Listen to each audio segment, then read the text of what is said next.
When I listen to Boris Johnson, when I listen to people like Joe Biden, when I listen even more to Emmanuel Macron, all I can think of is how condescending you are. Glasgow was the UK's second most important city.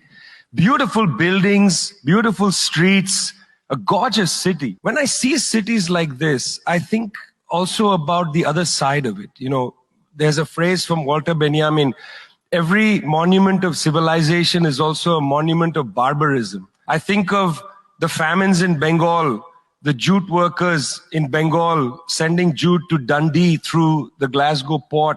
I think of human beings from Africa enslaved and brought from Ghana to the New World, and all those prophets getting sucked into cities like London and Glasgow.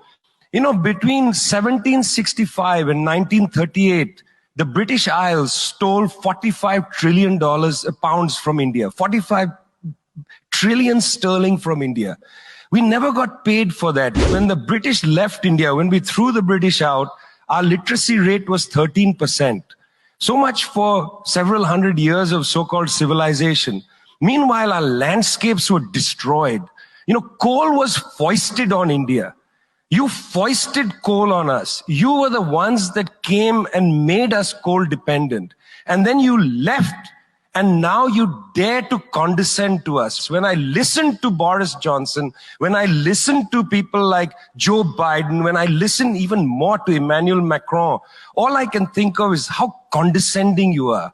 You condescended to us 400 years ago. You condescended to us 300 years ago. You condescended to us 200 years ago. You condescended to us 100 years ago. You're condescending to us today. You only know condescension because for you, colonialism isn't something that happened in the past and we defeated you. It's not that.